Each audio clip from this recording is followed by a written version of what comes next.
This is a Central Line train to West London.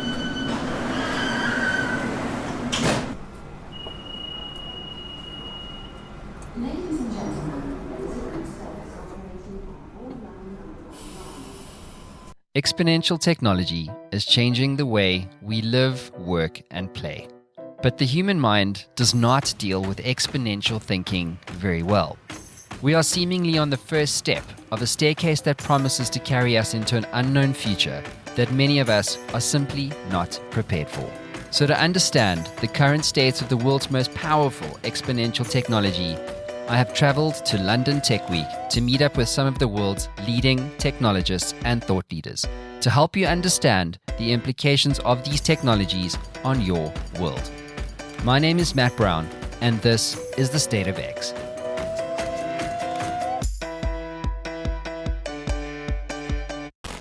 This is the biggest and most ambitious festival of technology this country has ever seen.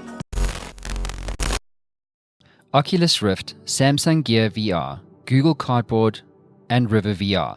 These are names you may have heard about by now.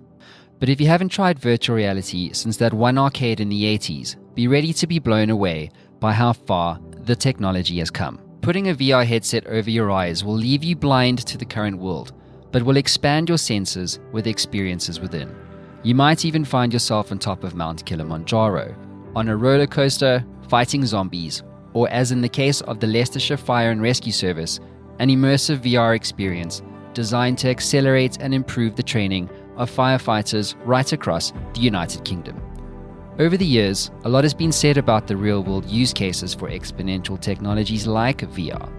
And to demystify exactly where we are with VR technology adoption, I spoke to Paul Speight, the project lead and watch manager at the Leicestershire Fire and Rescue Service. Hey guys, welcome back to State of X. With me today I have the privilege and honor of meeting and talking to Paul Speight, who is from the Leicestershire Fire Department and the National Program? National Virtual Reality Lead for the UK Fire Service. Which is an amazing title. Did you like National Program Lead for Virtual Reality for the Fire Service of the UK? That's an incredible statement. I mean, talk to us about VR and the role of VR as you see it within the fire service in the UK. Yeah, well, VR, I always say to people, will VR change the way humans learn? I think it will, and when I do my talks and demonstrate to people, I said this is the training of the future. I'll cross that out now because the training of the future is here. This is it. Yeah, it is. You've had a go. And yeah, exactly. I did. It is. It's what we're trying to do is not replace our training because we still have to do the hot fire training. Yeah. But what it's going to do is going to supplement it in a blended learning approach. So if we go into the virtual world to do some training, if we make a mistake, nobody gets hurt. We press reset, we do it again. So we get the procedures right.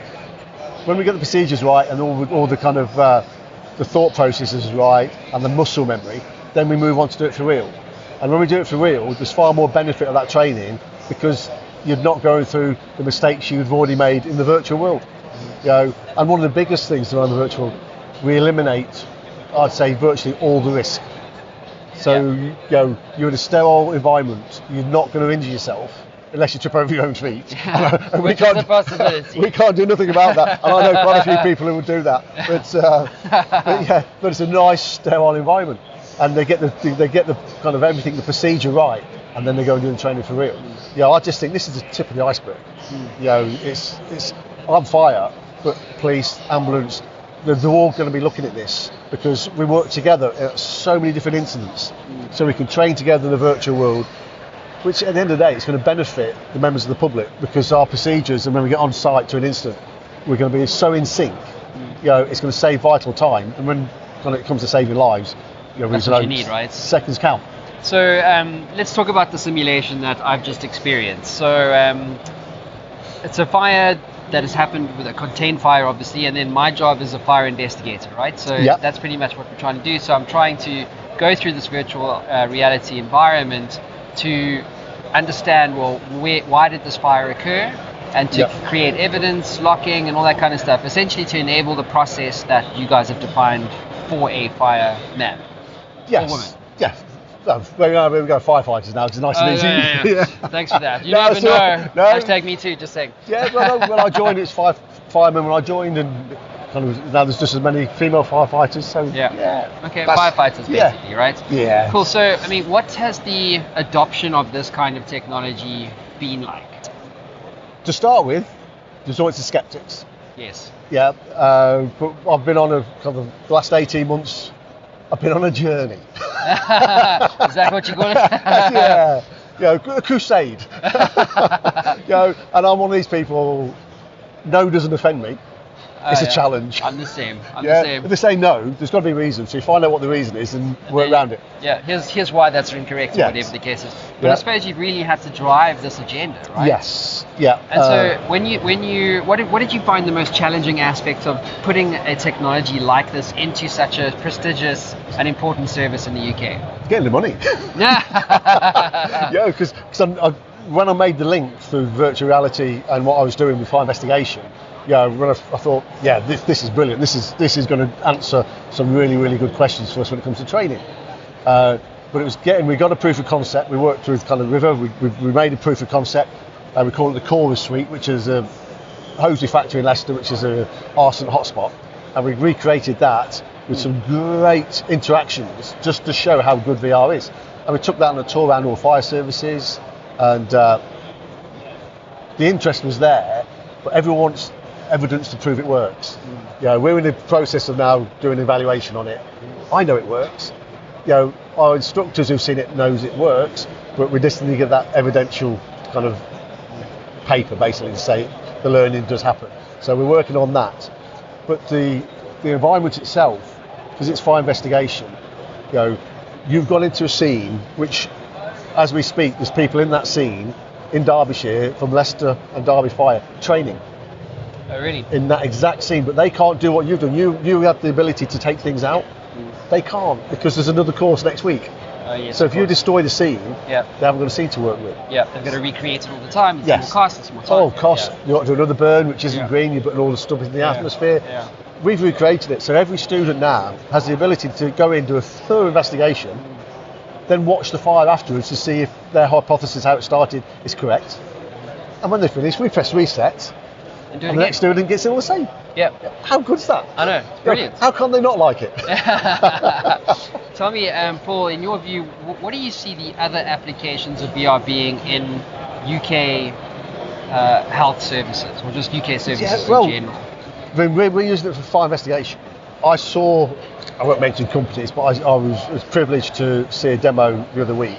And I had to sign a non-disclosure agreement. Never signed one of them before in my life. Yeah. That means you're going places, Paul. And yeah, I'm sacked. No.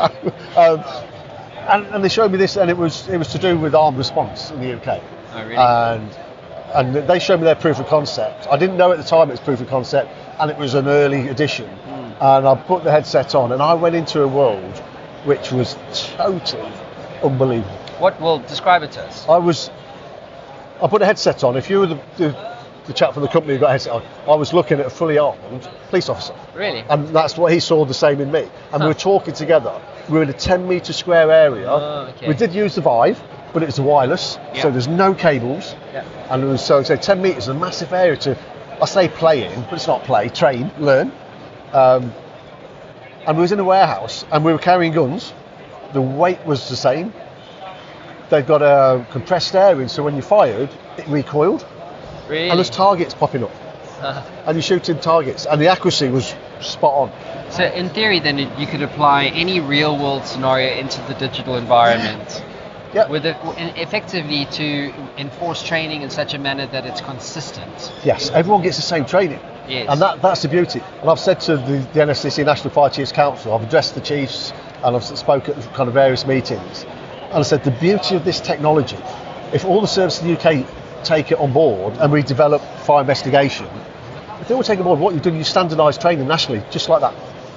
And then if I want to transfer to Scottish Fire to work, it's all transferable because we all use the same training. How much money would it save? How much time would it save? I wouldn't like to put an amount on how much money it can save. Hopefully, I've mentioned yesterday when we opened, we had the Member of Parliament Nick Hurd came, and he came to the stand, and he's the Prime Minister. So he's answerable to the Prime Minister. And he came, and he saw that picture. The VF4 360 film. That was our first look at virtual fatal fall, VF4. It's a road safety film, which has gone all over the world. Completely free. He saw that, and he come in, understand, I remember that. And I went, sir, that is fantastic. I said, you saw that 2 years ago. It's a safety film when you remember it. I said, that's how good this is. And I said, what you're going to try now, we'll blow that out of the water. And he had a go, and I'm really, really pleased because he stayed in the scene for at least 10 minutes, and then afterwards he spent 10 minutes quizzing me. And every time I answered a question, he hit me with another question, trying to find out more and more. You know, because it looks like he's seen the massive benefits, and he's at the top. You know, I can't really get any higher than him, and if he's now saying this is good, hopefully it'll filter down. That's such an important point. You know, you got to get leadership to buy into the Yes. to the idea. You Yes. know, and that's probably half the job of any CEO. I'm changing the context a little bit, Yeah. but any leader, or person of interest trying to sell something new like VR as an innovation into something like that's established in legacy and by nature. Right? And that's the fire service for you. We are very much traditional. Yes, You know, that's what's beautiful about yes. what you're doing. Yeah, we've got our tried and tested world-class training methods, and I think they're brilliant. I'm what they call in the fire service, because I'm like nearly 30 years end of this month I've done. Wow. And I can retire. I'm not, so this is kind of a great project. But I've done all the training, and it's fantastic. I love putting a breathing apparatus set on and going into a firehouse and putting out a hot fire. But people look at me and they class me as a dinosaur. I'm old school, and I'll put my hand up, yes I am. But all of a sudden I've seen something which is modern, this modern emerging technology, and they see how enthused I am when I talk about it. Yes. And people go, well, look at his age. I'm not that old, but they say, look at his age, and he's going on about new emerging technologies. And people are kind of starting to understand that, it's not about putting breathing apparatus on, going into hot fire. It's about the quality of the training. And the quality you can do in VR, because you can manipulate it, you can change the environment. We can put people in the virtual world in hazardous situations we could never ever do for real, just because of the danger. Yep. You can do it in VR. So when they face it for real, they've got that muscle memory, they've got that procedure embedded. So I'm a massive believer that if you want to learn, learning by doing, experiencing, is far better than someone stood on the stage. I say preaching, but PowerPointing. I spoke at events and people say, if it's PowerPoint, I switch off. Or just reading a book.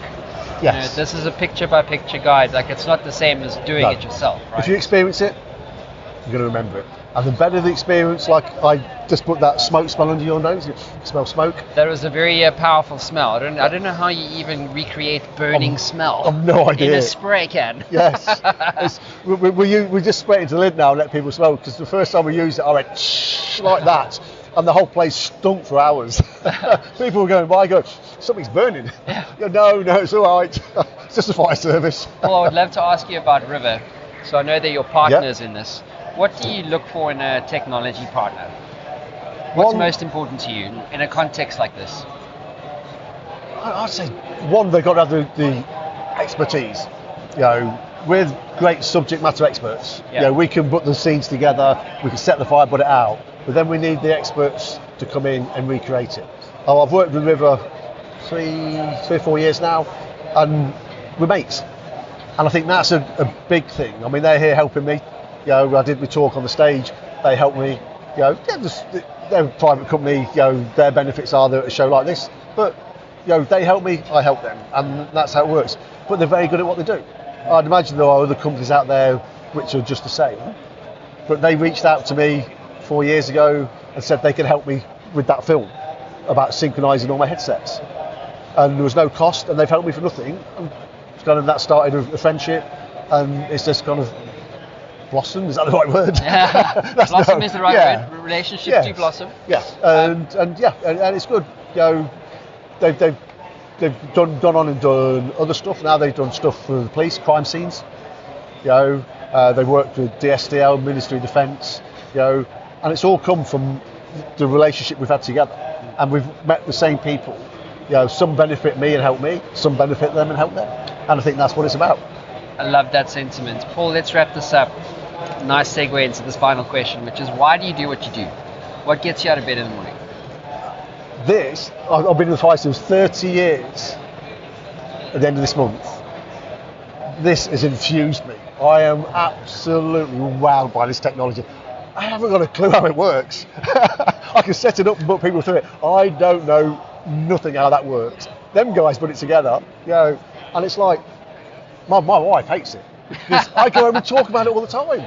I'm like, at work, I'm like, all I talk about is VR. And my biggest kick is showing people it. They take the headset off, they all have a big smile on their face. And then the second biggest kick, I love standing on stage telling people, I don't know if I'm a good presenter or not. I enjoy it, and I smile.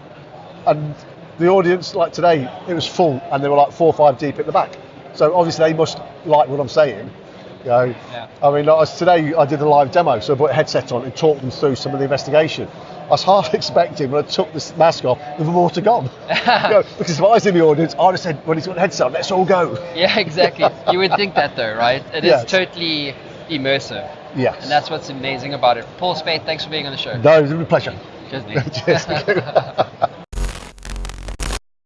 If we just leave it the way it is, it just becomes science fiction and somebody will figure out what to do with it.